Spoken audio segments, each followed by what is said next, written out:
할렐루야. 날씨가 차가워졌습니다. 하지만 따스한 주의 사랑이 여러분의 영혼에 가득하고 여러분 육신 주 안에서 강건하게 되시기를 주 예수 그리스도의 이름으로 기원합니다. 아멘. 우리 사도행전 주일 강의 말씀을 통하여 2000년 전 초대교회가 어떤 교회였는가를 살펴보고 있습니다. 초대교회는 한마디로 성령 충만한 교회였죠. 성령 안에서 초대교회 성도들은 한 마음을 가지게 되었고 한 뜻을 가지게 되었습니다. 그들은 마음만 하나가 되는 것이 아니라 자신의 물건을 서로 통용하였다라고 성경에 기록되어 있습니다. 자기의 재물을 자기 것이라고 말하는 자가 하나도 없이 다른 사람을 위해서 자신의 소유를 사용하였습니다. 바깥 집이 있는 자는 그 바깥 집을 팔아서 판 것의 값을 가져다가 사도들 발 앞에 두었습니다. 그러면 사도들은 가난한 성도들이 있는지 필요를 따라서 쌀값으로 병원비로 그 물질을 나누어 주었습니다. 그래서 초대교회 성도 가운데 가난한 자가 없었다라고 성경에 기록되어 있습니다. 이처럼 성령 충만할 때 마음도 하나가 되고 더 나아가서 물질을 가치 있게 아름답게 그 물질을 나누게 되는 것입니다. 여러분, 이런 초대교회의 모습을 2000년 전에만 있었던 과거의 일로 이렇게 생각하지는 않습니까? 아닙니다. 지금도 이러한 성령의 역사가 실제로 얼마든지 이루어지고 있습니다. 충북 보은군은 대추로 유명하죠. 대추가 아주 큰 맛이 있는 보은대추가 유명한데 이 보은군 산해면에는 보은예수마을이라고 하는 공동체가 있습니다. 보나쿰이라고도 하는데 1998년도에 시작된 기독교 공동체입니다. 초대교회처럼 살아보자고 성도들이 모여서 공동체를 시작하였습니다. 함께 모여 농사를 짓습니다.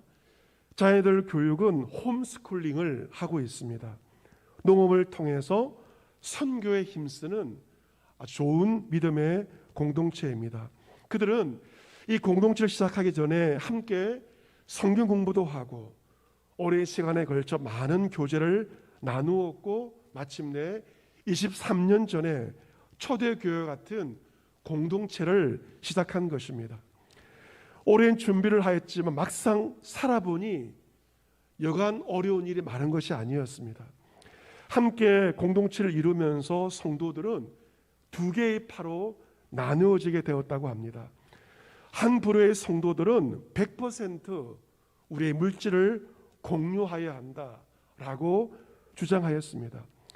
또 다른 부류의 성도들은 공유와 사유가 조화를 이루어야 한다. 사유지산도 인정하자 하는 주장이었습니다. 어떤 사람은 100% 물질을 공유하자, 어떤 성도들은 사유재산을 인정하자, 양쪽으로 의견이 나누어지게 되었습니다. 결국 공동체 식구들은 서로의 생각이 다름으로 말미암아 갈등과 대립 가운데 있었고 공동체가 깨어질 수도 있는 위기를 맞이하게 되었습니다. 이처럼 서로를 향한 미움이 증폭되던 어느 날 저녁 성령의 강력한 임재가 공동체 가운데 임하였습니다. 교회 가운데 주의 성령께서 임하신 것입니다. 성령이 임하자 성도들은 다른 이의 잘못이 아닌 자신의 죄가 떠오르기를 시작하였습니다. 강력한 회개 역사가 나타났습니다. 각자의 허물과 죄악을 주님 앞에 회개하기 시작했습니다. 수단과 방법을 가리지 않고 이기고 싶었던 상대방에게 이제 먼저 다가가서 눈물 콧물을 흘리면서 용서를 구하는 성령의 역사가 교회 가운데 일어나게 되었습니다. 이 강력한 성령의 임재 가운데 보은 예수마을 공동체에 주신 하나님의 말씀은 세 가지였다고 합니다. 첫 번째, 나는 너희의 참 좋은 하나님이란다. 내가 너희 모두를 불렀다라고 하나님께서 그들에게 말씀하셨습니다. 두 번째, 얘들아 내가 너희를 잘 안다라고 하나님께서 말씀하셨습니다.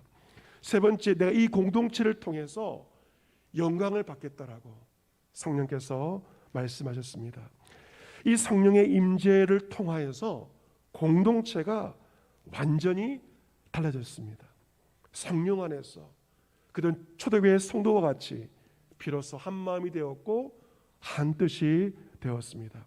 그리고 다음 해인 2003년도에 그들이 농사짓는 논과 밭에서 놀라운 수확의 열매를 거두게 되었고 하나님께서 그들과 함께 하신다는 믿음의 증거가 나타나게 되었습니다.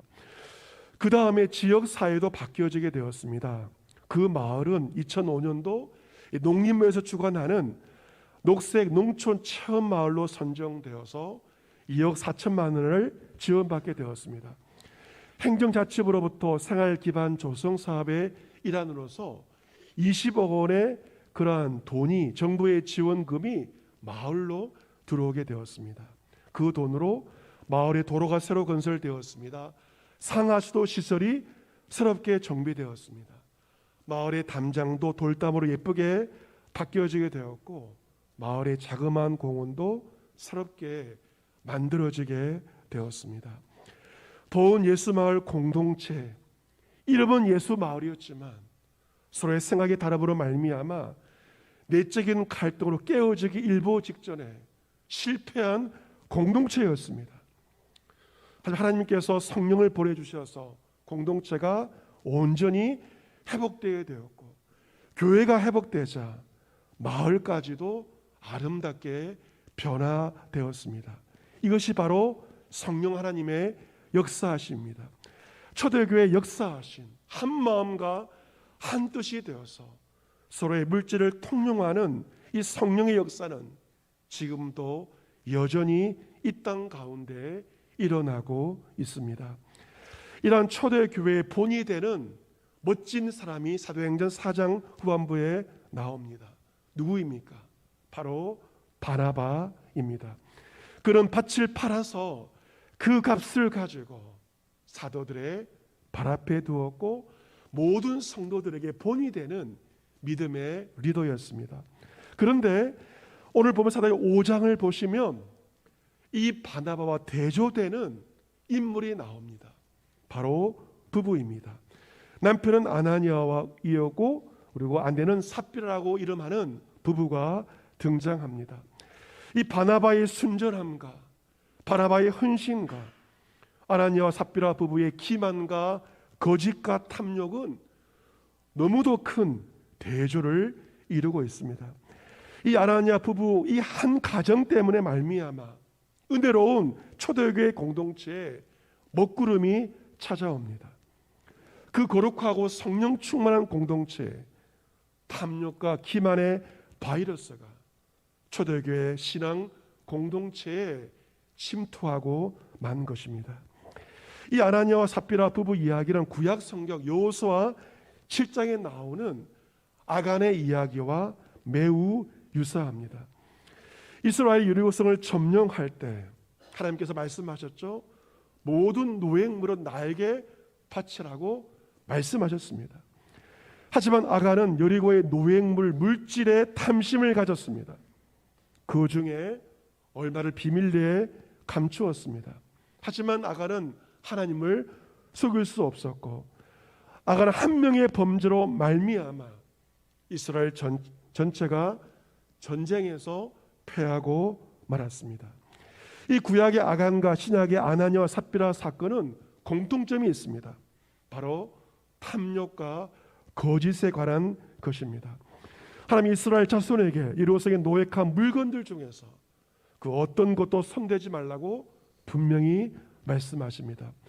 또한 사도행전 초대교회 역시 성령의 강한 역사 가운데 자신들이 가진 모든 것을 팔아서 공유하고 있었습니다. 하지만 구약의 아간이라는 사람과 신약의 아나니아 부부는 탐욕으로 거짓을 행함으로 공동체에 해악을 끼쳤습니다. 하나님은 두 사건 모두 즉각적으로 두 사람을 처벌하셨습니다. 아간의 가족, 아간과 함께 벌을 받았고 아나니아와 삽비라 역시 즉시 목숨을 잃게 된 공통점을 가지고 있습니다. 이제 오늘 본문으로 들어가 보겠습니다. 1절과 2절 같이 한번 읽어보겠습니다. 같이 읽습니다. 시작. 아라냐라 하는 사람이 그의 아내 삽비라와 더불어 소유를 팔아 그 값에서 얼마를 감춤해 그 아내도 알더라. 얼마만 가져다가 사도들의 발 앞에 두니. 아멘. 여러분, 아나니아의 잘못이 무엇입니까? 그는 자신의 소유를 판 값의 얼마를 감추었으면서도 마치 전부를 드린 것처럼 거짓을 행한 것입니다. 베드로가 말합니다. 하나님, 어찌하여 사탄이 내 마음에 가득하여 내가 성령을 속이고 땅값 얼마를 감추었느냐. 여러분, 이 아나니아의 마음속에 무엇이 가득하였습니까? 사탄이 그 마음에 가득합니다. 성령으로 가득해야 되는데 사탄으로 마음이 가득하자 그는 땅값 얼마를 감추었고 성령님을 속인 것입니다. 여러분, 왜 아나니아가 이런 거짓된 행동을 하였을까요?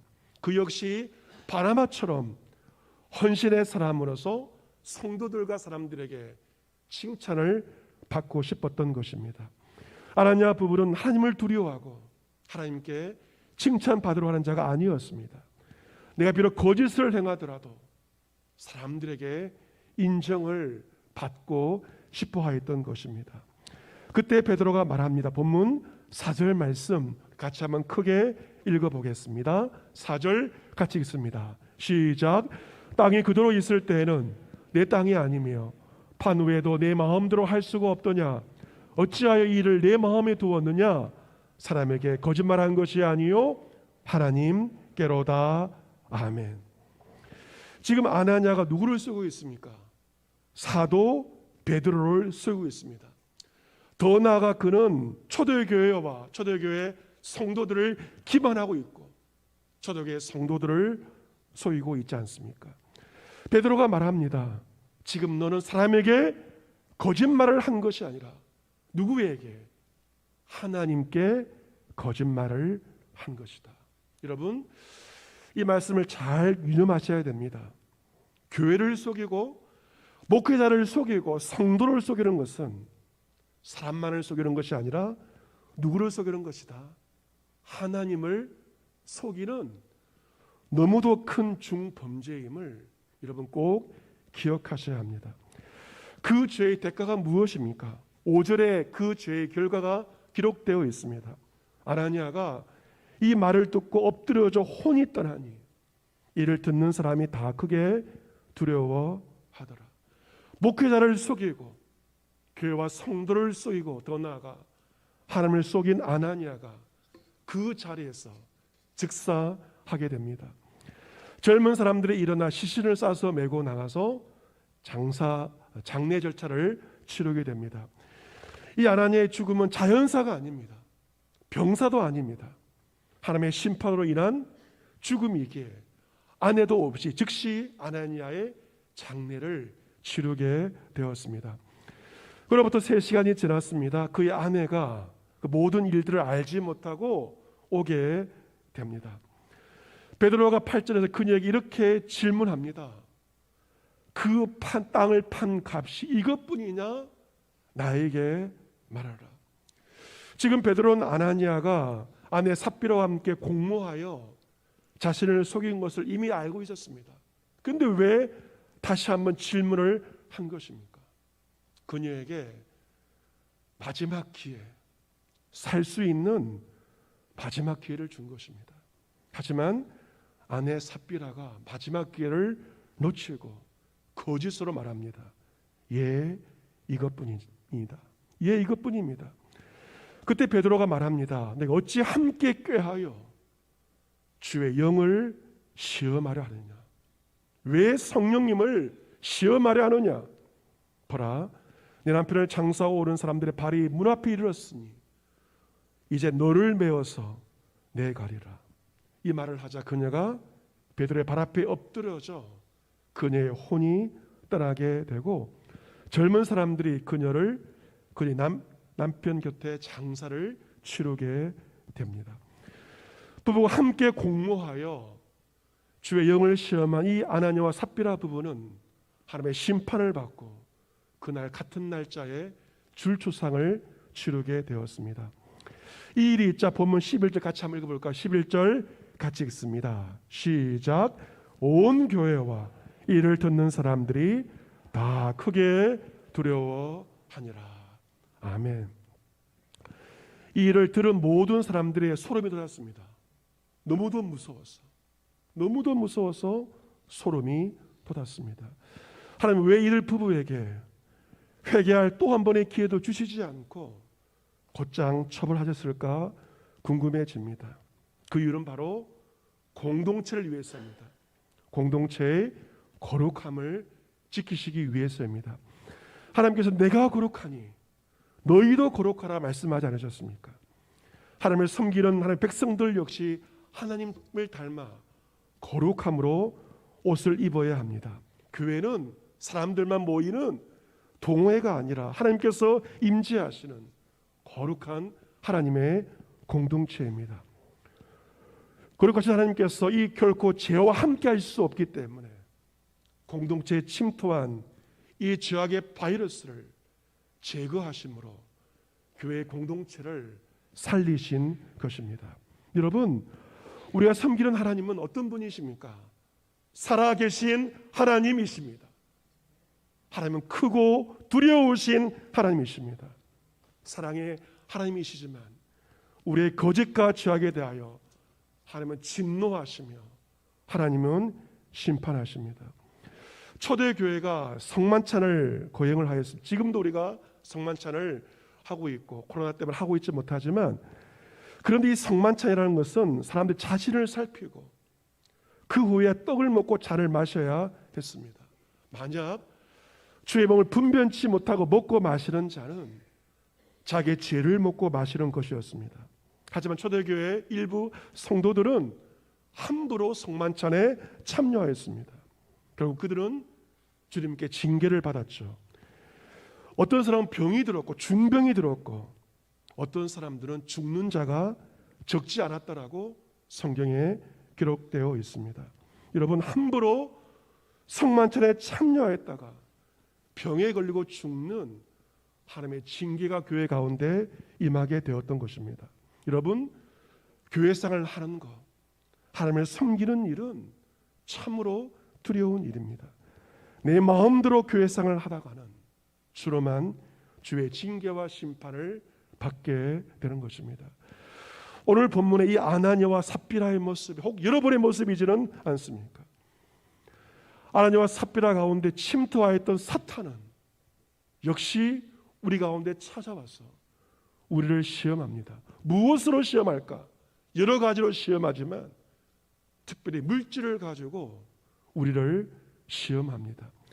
사탄이 역사할 때, 사탄이 내 마음에 가득 찰 때 아나니아 삽비라 부부처럼 물질의 시험에 걸려 넘어지는 경우가 왕왕 있습니다.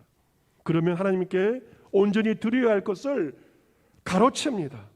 하나님께 마땅히 드려야 할 것을 빼먹는 그러한 죄를 범하게 되는 것입니다. 여러분, 어떻게 하면 이 마귀의 시험과 물질의 시험을 이길 수 있을까요? 우리 예수님도 마귀로부터 시험 받으셨고 물질의 시험을 받으셨습니다. 우리 예수님께서 공생의 사역을 시작하시면서 요단강에서 세례 받으십니다. 성령이 비둘기처럼 내려오시고 예수님은 하늘의 음성을 듣고 성령 충만함을 받았습니다. 예수님 요단강에서 돌아오셔서 광야에 40일 동안 성령 충만하시면서 금식 기도를 합니다. 근데 바로 그때 마귀가 예수님을 찾아옵니다. 예수님은 성령 충만한 그 상황에서 마귀에게 시험을 받게 됩니다. 기억하십시오. 성령이 역사하고 성령이 운행할 때 마귀도 역시 시험을 주고 유혹을 한다는 사실입니다. 마귀 예수님에게 찾아와 공격합니다. 내가 만일 하나님의 아들이어도 이 돌들에게 명하여 떡이 되게 하라. 물질의 시험입니다. 먹는 것입니다. 40일 동안 줄이신 예수님이 얼마나 배가 고팠겠습니까? 하지만 예수님은 말씀을 통하여 먹는 것, 물질의 시험을 이겨내십니다. 사람이 떡으로만 살 것이 아니라 하나님의 입으로부터 나오는 모든 말씀으로 살 것이다. 예수님 하나님 말씀으로 말미암아 돌이 떡이 되게 하라. 물질의 시험을 넉넉히 이겨내셨습니다. 마귀는 포기하자고 두 번째 시험을 합니다. 천하 만국을 보이면서 네가 만약 나에게 절을 하면 다 내 것이 되리라 시험을 합니다. 예수님께서 역시 대답하십니다. 주 너희 하나님께 경배하고 다만 그를 섬기라. 세 번째 가장 어려운 마지막 시험입니다. 마귀 예수님 이끌고 예루살렘으로 가서 성전 꼭대기에 세우고 내가 만일 하나님의 아들이면 여기서 뛰어내리라고 시험합니다. 성경을 인용하면서까지 예수님을 시험하죠. 마지막 시험에서 예수님께서 답을 하십니다. 주 너의 하나님을 시험하지 말라. 주 너의 하나님을 시험하지 말라. 마귀는 모든 시험을 다 한 다음에 얼마 동안 예수님을 떠나게 됩니다. 우리 예수님 성령 충만하셨지만 찾아오는 사탄의 모든 시험을 말씀으로 이기시며 물리치신 것입니다. 여러분, 오늘 본문의 아나니아와 삽비라 부부는 사탄이 주는 물질의 시험에 넘어갔지만 우리 예수님 말씀으로 사탄의 모든 시험과 물질의 시험을 이기시고 승리하신 것입니다. 여러분, 이 사탄은 저와 여러분을 공격하고 있습니다. 사탄이 주는 모든 시험과 유혹, 특별히 물질의 시험을 예수님처럼 주의 말씀으로 이기시기를 기원합니다. 사탄의 유혹이 들려올 때, 사탄의 꾸임이 들려올 때 넘어가지 마시고 이렇게 말씀하십시오. 따라해 볼까요? 사탄아, 물러가라. 주 너의 하나님을 시험하지 말라. 할렐루야. 아멘. 사탄아, 물러가라. 주 너의 하나님을 시험하지 말라. 사탄의 유혹과 물질의 시험을 치지 마시고 말씀으로 이겨내시기를 바랍니다. 수도권 지역은 4단계가 오랫동안 몇 달 동안 진행되었습니다. 겨우 방역 지침이 최근에 완화가 되었습니다. 어제 제가 알고 있는 서울에 살고 있는 어느 한 권사님의 이야기를 듣게 되었는데 그분도 나이가 많으세요. 그래서 이제 몇 달 만에, 넉 달 만에 교회를 다시 가게 되었다고 합니다. 교회 다시 가면서 하나님께 드려야 할 몇 달째 11조를 다 모아놓고 내일 교회에 간다는 그 이야기를 듣게 되었습니다. 그 권사님은 하나님의 것을 인정하는 자이며 하나님을 두려워하고 경외하는 분이 분명하다고 말할 수 있습니다. 여러분 가운데 또한 성도들을 챙기고 싶은 마음이 들 때가 있을 것입니다. 순식구들 만나는 성도들의 얼굴을 바라볼 때 저 성도를 내가 도와주어야지 그런 마음이 들 때 머뭇거리지 마시고 즉시 순종하시기 바랍니다. 그것은 성령께서 여러분에게 주시는 거룩한 마음입니다. 그런 마음이 들 때 나에게 없는 것이 아니라 나에게 있는 것을 함께 그 성도와 함께 나누시기를 바랍니다. 어제 주꾸미 팀이 또 교회 청소사역을 하면서 교회를 청소했는데 어느 권사님이 밭에서 따온 고추를 따오셨어요.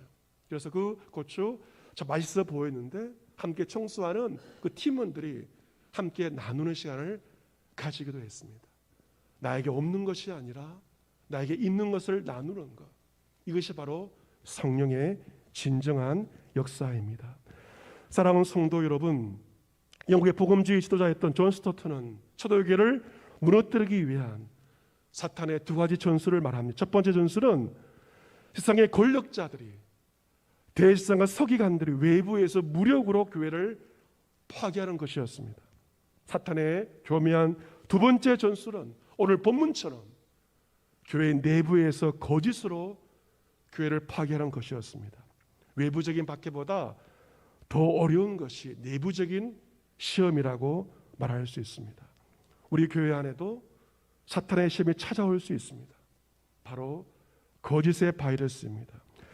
그 거짓의 바이러스는 코로나 바이러스보다 더 무서운 것입니다. 그 바이러스에 감염되면 결국 교회와 성도가 영적으로 죽게 되어 있습니다. 예수님처럼 이 사탄의 시험을 우리 모두가 함께 말씀으로 이겨내기를 원합니다. 물질에 시험 들지 마십시오. 살아계신 성령 하나님을 시험하지 마시기를 바랍니다. 말씀으로 물질의 시험과 사탄의 모든 시험을 넉넉히 이겨내시기를 바랍니다. 지금도 교회와 성도를 시험하는 사탄의 모든 공격을 예수님처럼 말씀으로 이겨내고 성령의 이끄심 가운데 우리의 물질을 거룩하게 사용할 수 있는 저와 여러분과 우리 교회와 이 땅의 교회와 모든 성도들이 될 수 있기를 주 예수 그리스도의 이름으로 축복합니다. 아멘.